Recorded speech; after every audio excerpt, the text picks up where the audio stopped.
All right, we're going to go ahead and get started with lab. And the first thing that I want to do is demonstrate for you the strategies we've been talking about.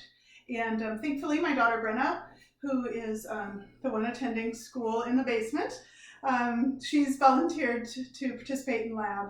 My goal is to destabilize her just enough so that you guys can see some of the balance reactions we've been talking about. So I'm going to run her through a series of postures, basically in standing, going from very easy, where I know she's stable, to more difficult, creating a sense of instability. And what you guys need to watch for is what's happening at her ankles, her hips, even if she has a tendency to reach out or take a step. Those are the kind of things we're looking for. All right? Okay, so let's go ahead and get started. All right, so Brenna, the first thing I'd like you to do is to stand with your feet together. Good. And if you don't mind, I'll have you do this. Yeah. So I'm going to take away upper extremity protective extension so that I can try to pull out of her the balance reactions for when her lower extremity is in trunk that I'm really looking for. Sometimes we try to train people in how to use upper extremity protective extension. In Brenna's case, and for many of our patients with an intact nervous system, we actually want to uptrain the lower extremities, not the upper extremity. All right, she's been standing here. Did you close your eyes already? No. Okay, go ahead and close your eyes. So we're not seeing much at all. I had her take off her socks and shoes on purpose so we could watch toes, ankles, hips, all's good. Eyes open. So now what we need to do is destabilize her base or make her base of support smaller. And instead of putting any kind of foam or anything under her, I'm going to go ahead and narrow her base from going from a regular stance, a narrow stance, to a tandem stance. All right, and if you can, yeah. Good, so let's see what's happening. How you feeling?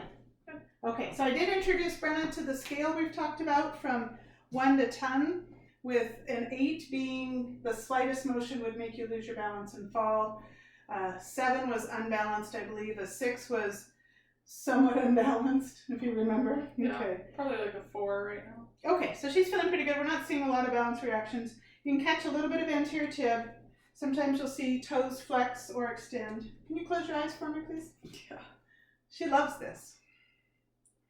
Now you guys can see it, right? We're starting to see the ankles. Not really any hip strategy.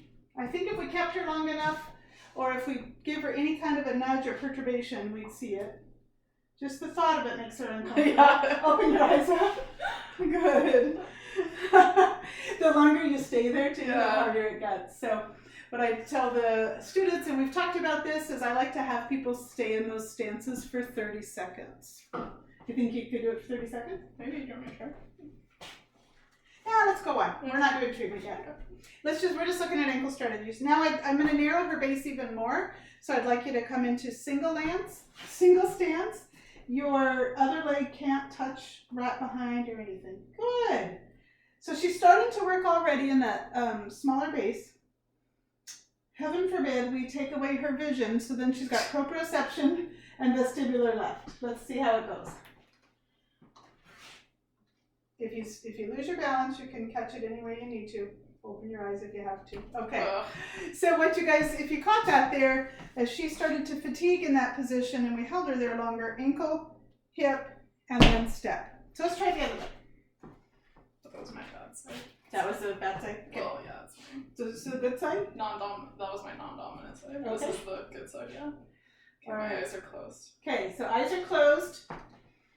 Ankle strategy, hips. Step. All right. So I think you guys saw that. Let's take a break.